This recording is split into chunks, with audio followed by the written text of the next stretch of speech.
sagalee qeerrooti.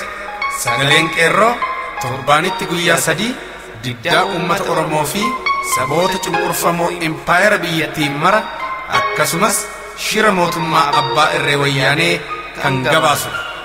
Kun sagalee qeerrooti.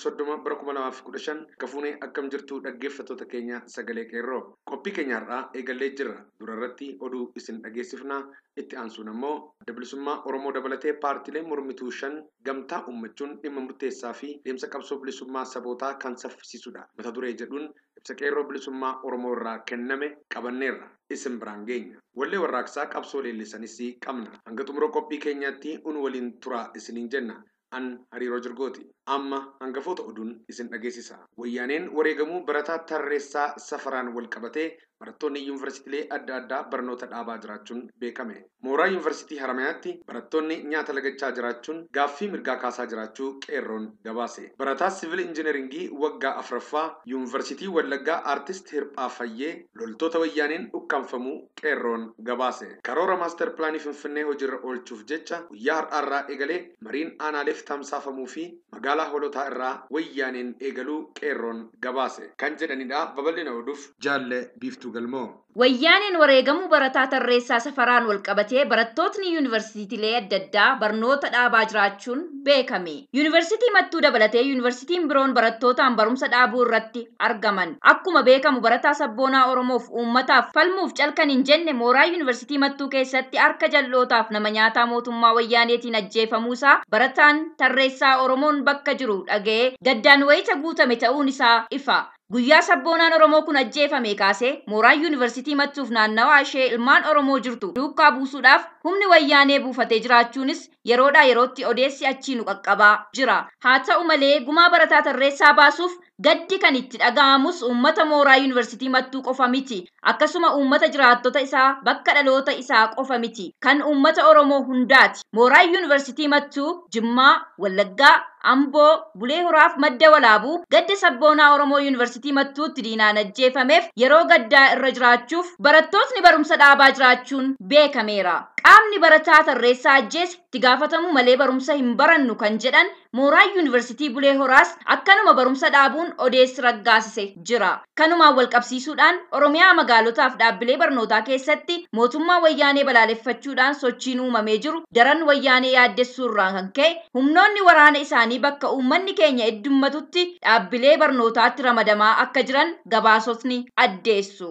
Haqi barattoota keenyaa uummata isaaniitiif jedhanii wareegamaa jiran uummata Oromootiin ni ba'a. Barumsis dhaabbachuu akka qabus diddaan walhidhataan dhaabbilee barnootaa keessatti itti fufuu qaba. Mooraa yuunivarsiitii Haramayaatti barattootni nyaata lagachuun gaaffii mirgaa kaasaa jiraachuun qeerroon gabaase. Barattootni yuunivarsiitii Haramayaa dhimma nyaataaf qulqullina doormii wal qabsiisuudhaan barumsa lagachuuf gaaffii kaasuun guyyoota muraasa lakkoofsisee jira. Kun otoo kanaan jiru dhiibbaa mootummaa wayyaanee barattoota Oromoo irraan ga'aa jiru wal qabsiisuudhaan nyaata lagachuun gabaasan. Gaaffii ka'e rakkoon barattootaa gaafataman deebiin barattoota irraa kennamaa jiru hanga mirgi uummata keenyaa kabajamutti barumsa barachuun nurraa hin eegamu. Gaaffiin keenya dura rakkoowwan bakka bultii qulqullinaa hin qabnu nyaataan bishaan dhugaatiin miidhamuun keenya maaliif kan jedhu yommuu ta'us yeroo ammaa mootummaan ijoollee sabboonoo ta'an dhaabbilee barnootaa keessaa adamsee ajjeesisaa jira. Karaa hundaan kan miidhamnu irrayyuu lubbuu obboleeyyan keenyaas dhabaatu jirra. Kanaaf hanga mootummaan wayyaanee aangoo gadhiisutti mirga uummata Oromoo kabajamutti barattoota keenya mooraa yuunivarsiitii Mattuuf Asallaa keessatti torban 2 kan hin guunne keessatti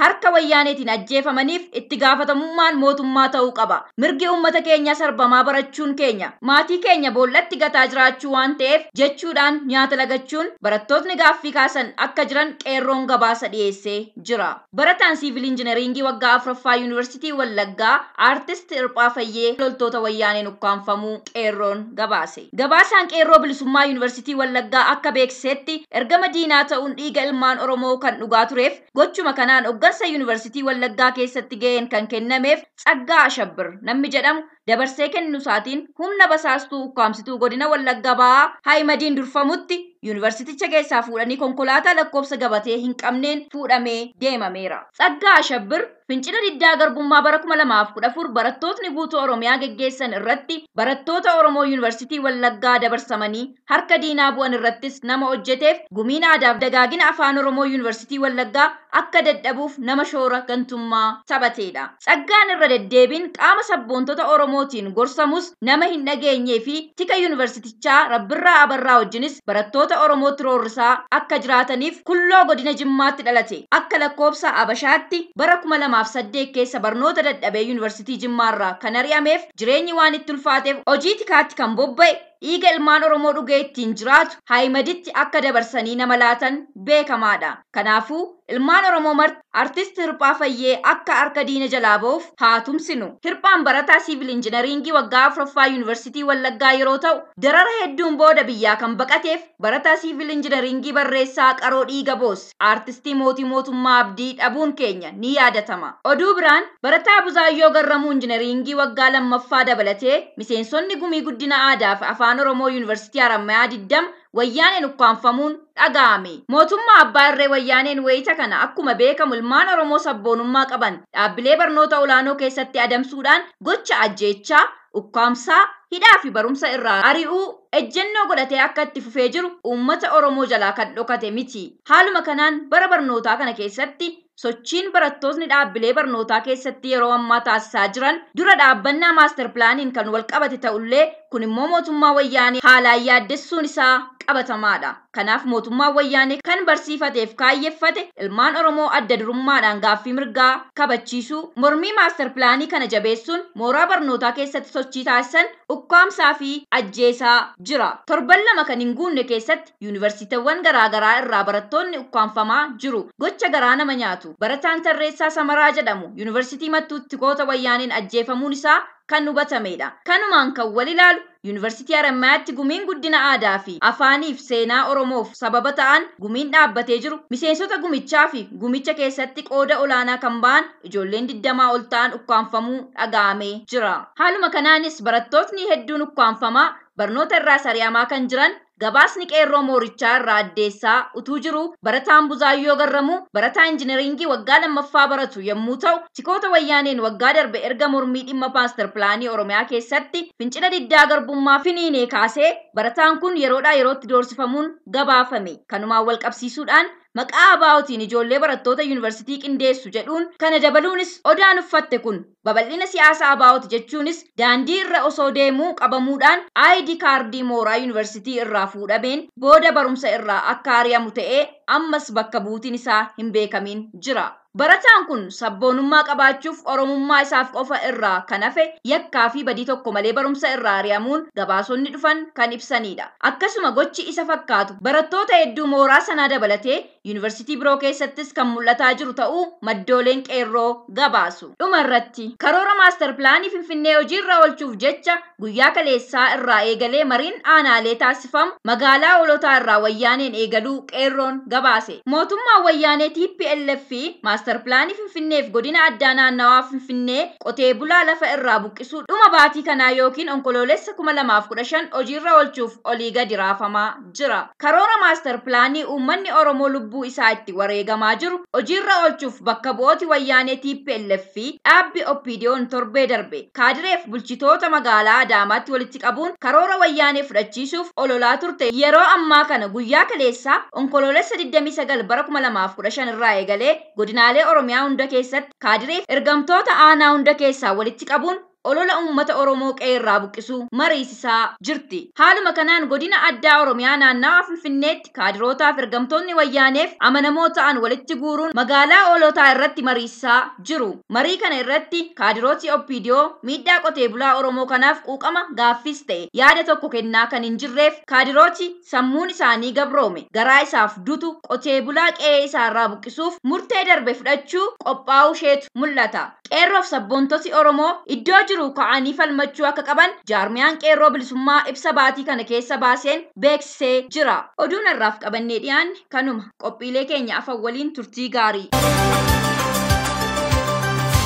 Adda bilisummaa Oromoo dabalatee paartiilee mormituu 5 gamtaa uummachuun dhimma murteessaa fi adeemsa qabsoo bilisummaa sabootaa kan saffisiisudha. Ibsa qeerroo bilisummaa Oromoo onkoloolessa bara 2015. Gamtaa fi walhubannaa dhabuun jaarmiyaalee siyaasaa kanneen mirga hiree murteeffannaa fi kabajamuu mirgoota dimokiraasii fi namummaaf abbaa irree wayyaanee EPRDF yookaan TPLF irratti qabsoo gaggeessan dhabamuun mootummaa wayyaaneef carraa kan banee fi umrii bittaa wayyaanee kan dheeresse keessaa tokko kan ture yeroo kanatti furmaata argachuun umrii mootummaa wayyaanee kan gabaabsuu fi bilisummaa sabootaa fi sablammootaa kan mirkaneessudha. Sadarkaa jaarmiyaatti jaarmiyaaleen kanneen akka adda bilisummaa Oromoo, adda bilisummaa saboota Sidaamaa, adda bilisummaa sochii uummata Gaambeellaa, adda bilisummaa sochii uummata Beenishaangulii fi adda bilisummaa uummata Sumaalee irraa walitti dhufuun walgahii Oslo Noorweetti onkoloolessa 23 bara 2015 ta'e irratti gamtaa qabsoo bilisummaa uummachuun biyyattii keessatti dhiittaa mirga dimokiraasii, mirga namummaa fi ukkaanfamuu mirga hiree ofii ofiin murteeffannaa uummata Oromoo fi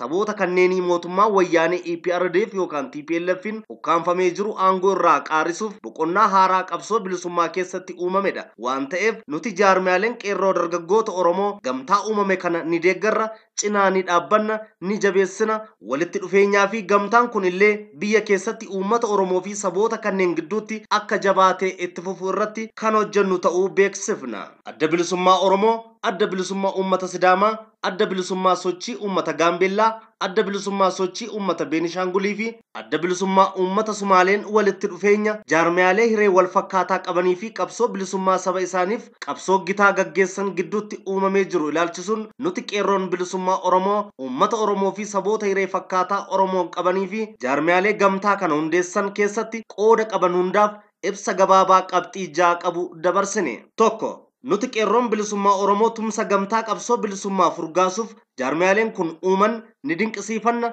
Dhimma haala yeroo irratti hundaa'ee fi barbaachisummaa isaa qabsoo bilisummaa saffisiisuun mootummaa EPRDF yookaan TPLFtti xumura kan godhu waan ta'eef uummatni Oromoo fi saboonni cunqurfamoon biyyattii hiree fakkaataa Oromoo qaban yeroon ijaaraman amma waan ta'eef ijaarsa uummataa gama hundaan akka jabeessinee fi jabeessinu waamicha goona.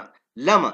sochii warraaqsa fincila diddaa garbummaa yookaan naashinaal muuvment qeerroon bilisummaa Oromoo biyya keessattii fi biyyoota garaa garaa keessatti qindeessinu akka saboonni cunqurfamoon biyyattii hiree fakkaataa Oromoo qaban keessatti qooda fudhatanitti waan qindeessinuuf jaarmiyaaleen akka adda bilisummaa uummata Sidaamaa, adda bilisummaa sochii uummata Gaambeellaa, adda bilisummaa sochii uummata Beenishaangulii fi adda bilisummaa uummata Sumaalee uummataa fi dargaggoota keessan biyya keessaa fi bakka hundatti qindeessitanii fi sochii warraaqsaa fincila diddaa garbummaa irraa qooda fudhattanii hiree keenya waliin murteeffannee mirga uummata keenyaa kabachiifnu waamicha keenya isiniif dabarsina. 3. jaarmiyaaleen hundinuu adda bilisummaa Oromoo, adda bilisummaa uummata Sidaamaa, adda bilisummaa sochii uummata Gaambeellaa, adda bilisummaa sochii uummata Beenishaangulii fi adda bilisummaa uummata Sumaalee bakka hundaatti mootummaa wayyaanee aangoo irraa qaarisuuf diddaa uummataa yookaan popular revolution waltaanee akka qindeeffannu waamicha keenya onnee irraa isiniif dabarsina. 4. jaarmiyaaleen qabsoo bilisummaa gamtaa uummattan kun sochii abdachiisaa fi kan haamilee sabootaa eeguu hojjettan jaarmiyaalee fi sabootni mirga hiree murteeffannaa fakkaataa qabdan kan mirga keessan mootummaa abbaa irreen duraa sarbamee jiru yeroon gara gamtaa kanaatti akka makamtanii fi harka wal qabachuun mirga keenyaaf qabsoofnu amma waan ta'eef bakka jirru hundaa wal dammaqsuun mootummaa wayyaanee irratti finciluu fi fincila diddaa garbummaatti makamuuf of yeroon qopheessinu amma ta'uu gadi jabeessuun dhaamsa dabarsina. 5. nuti qeerroon bilisummaa Oromoo gamtaan kun jaarmiyaalee siyaasaa hiree wal fakkaataa qabanii fi ji'oopolitikaalii fi ji'oogiraafikaal lookeeshiniidhaan illee walitti hidhinsa kanneen qaban ta'uun qabsoo bilisummaa Oromoo fi qabsoo bilisummaa saboota kanneeniif waan murteessaa fi injifannoo guddaa kan fiduu danda'udha. Adeemsi kun seenaa qabsoo bilisummaa Oromoo fi saboota hiree fakkaataa qaban gidduutti ta'uun qabsoo bilisummaa Oromoo fi kan saboota cunqurfamoo keessatti boqonnaa haarawaa kan bane ta'uu hubachuun uummatni Oromoo fi saboonni cunqurfamoo akka Sidaamaa, Beenishaangul, Sumaalee fi Gaambeellaa baga gammaddan. 6. mootummaa wayyaanee EPRDF yookaan TPLF mirga sabaa fi sablammootaa afaan qawween ukkaamsuun maqaaf ayyaana sabaaf sablammootaa kabachiisa jechuun dibbee sobaa reebaa kan ture dibbeen wayyaanee walitti dhufeenya gamtaa kanaan dhootee jirti. Wayyaaneen mirga saboota kabachiisee deeggarsaa fi jaalala sabaa fi sablammootaa qabaatee otuu hin ta'in mirga sabootaa afaan qawween ukkaamsee sabaa fi sablammoota walitti buusee saba tokko keessaa gantuu ofitti qabee hidhachiisuun saboota nagaa bara dheeraa waliin jiraachaa turan dhiiga wal angalaasisaa yoona kan ga'e waan ta'eef kanaan booda adeemsi wayyaanee kun itti fufuu hin qabu. Saboonnii fi sablammootni biyyattis wal hubachuun hariiroon ollummaa fi obbolummaa jabeeffachuun jabaatee itti fufa jechuun qeerroon bilisummaa Oromoo ibsa gabaabaa yeroo dabarsinu qabsoo bilisummaa uummata Oromoo fi saboota kanneen hiree fakkaataa qaban kan saffisiisuu fi abdii fi haamilee guutuu kan uummatatti bulchudha jechuun ibsa isaa dabarsee jira. Injifannoo uummata Oromoof gadaan gadaa bilisummaati. Qeerroo bilisummaa Oromiyaa irraa.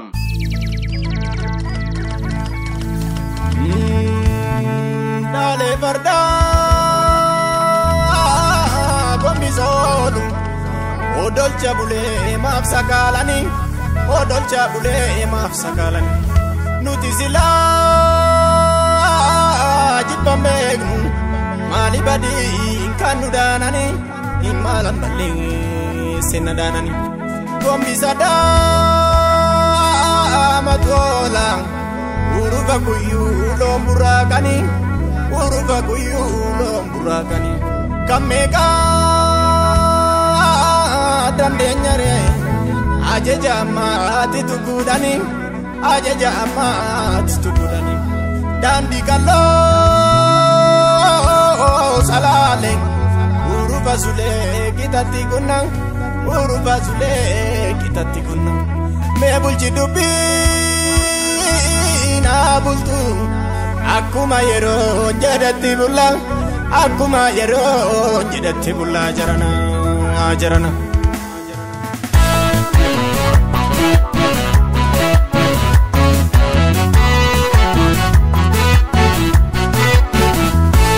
Ota gole chidagala bokiza yadi ole chidagala bokiza mano yise nangoto ta oromo se nangoto ta oromo yadi roma sababala bokiza Ota goyo kotango tu da male jolle o koti chabau malgoda malwaya gandu kopi da male mi sapura male jolle o adarbe dubi malgoda kota koti chabai kongalu kormi ko yalalani jale o kormi ko yalalani yadarbu andarbe dubi malani jolle o yero kanaka kabani kota go shukuti bitaidatu mali bi shukuti bitaidatu malgodu rakini guyani matu mali bi sabab ni guyani matu kota goyo kotango tu da male jolle o koti chabau malgoda malwaya gandu kopi da male mi sapura male jolle o adarbe dubi malgoda kota koti chabai kongalu kormi ko yalalani jale o kormi ko yalalani yadarbu andarbe dubi malani jolle o yero kanaka kabani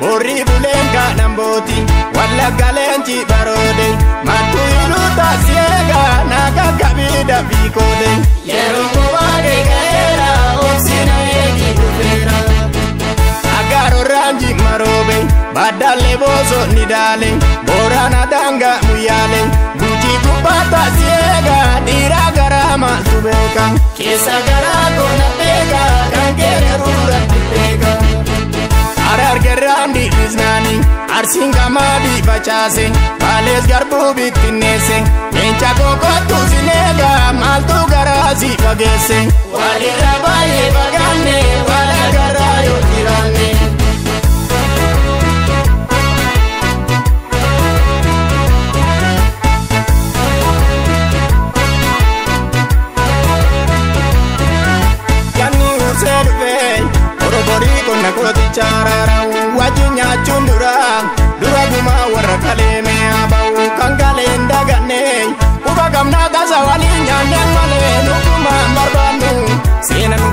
damii baasna malee shawammi minne galee kuusee dachee mataan tiitaa ga'ee faffacaanee namnu walitti deebina yeroo dhiiraa ga'ee faffagaannee jirra yanni bahuu naftu abdii taati birra.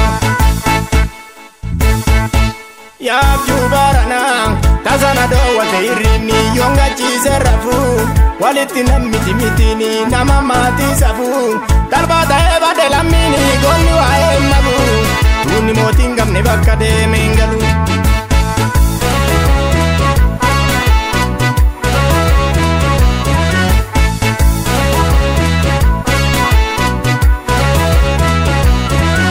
Wajjootaaf hin jigee akkam yaa biyya wajjaalee mijoollee biyya koo ambootoo yaa biyya salaalee manoo maalaan ta'ee oromtittii kana wallaalee biyya koo yaa lammii amma wal jaalatuuf wajjin deema namni.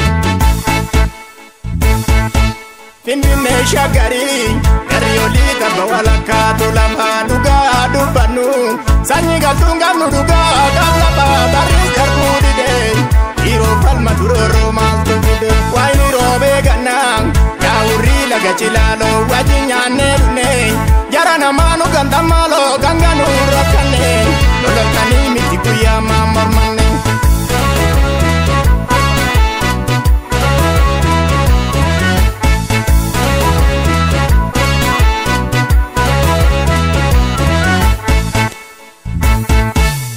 Qophiin keenya har'aa kanumaan goolabame turtii keessaniif ulfaadhaa jechaa qophii itti aanutti hanga wal agarru nagaan nuuf turaa jenna. Injifannoo uummata Oromoof. Gadaan gadaa bilisummaati.